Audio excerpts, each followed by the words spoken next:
Nuggets Timberwolves. 5 takeaways as Nikola Jokic puts on show in Game 5 win. Denver's star center had his way with Rudy Gobert and the Minnesota defense to put the Nuggets within a win of the West Finals. Denver, this series was flipped, turned on its head, spun around and dominated in a suddenly one-sided contest. But we'll get to what Nikola Jokic did to Rudy Gobert in a minute. First, a game can make all the difference in changing the direction of an NBA playoff series. So what about a week, then? Because in this Western Conference semifinal, the Nuggets and Wolves have collectively swapped spots in 7 dizzying days. The Nuggets, once reeling, are rolling. They were down 2-0, but the surging defending champions have flexed and the Wolves are down to their last chance. The series is going back to Minneapolis, but it is 3-2 Denver and all signs point in the Nuggets' direction. Here are 5 takeaways from the Nuggets' 112-97 Game 5 victory Tuesday. 1. Jokic lifts MVP trophy, then drops Gobert. It was a coronation in more ways than one Tuesday.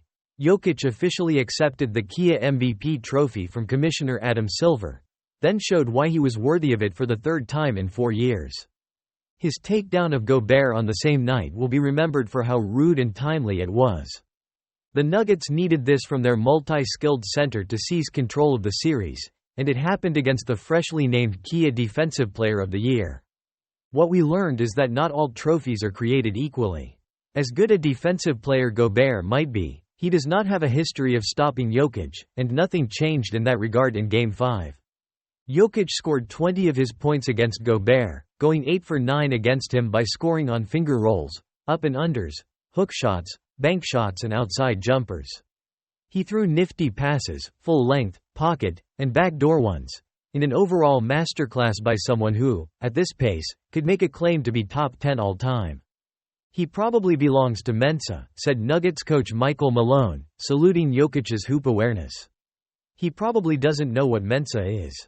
Jokic had his first 40-point game of these playoffs, along with 13 assists and 0 turnovers.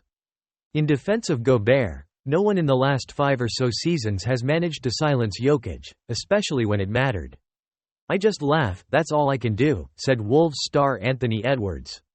"I can't be mad, he was special tonight." 2. Denver's offense becomes the bully. Remember way back in, the second game of this series when the Wolves flexed their number 1 rated defensive muscle and completely bamboozled the Nuggets?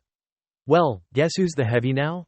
That game too served as a great reminder of who we need to get back to being, said Malone. The Nuggets have figured it out and are back to their blueprint: ball movement, pick and roll with Jokic and Jamal Murray, backdoor cuts for dunks by Aaron Gordon, and of course, Jokic scoring in a variety of ways. For the 3rd straight game, the Nuggets shot over 50% from the floor and 40% on three-pointers. That's an astonishing about-face against Minnesota. It showed no mercy on defense all season. Not only in the first 2 games of this series but especially against the Phoenix Suns in the first round. The Nuggets were held to 80 points and 34.9% shooting, 30% from deep, in Game 2, and their composure was rocked. That's when Murray tossed the heating pad on the floor. Since then, the Nuggets have tossed aside all the traps and double teams and rim protection by the Wolves. "Everything is going their way," said Edwards. 3. Edwards humbled, finally. It was a scoring and impressive run while it lasted. Edwards spent much of this spring on a trampoline, his reputation soaring with almost every game, his name being mentioned, perhaps prematurely, with some of the greats. That will be hushed, at least for now. He finally landed back on earth with his first ordinary, some might even say sub-par, performance of the playoffs. He struggled, especially in the first half when he missed 7 of 8 shots with 3 turnovers. Hey, it was bound to happen.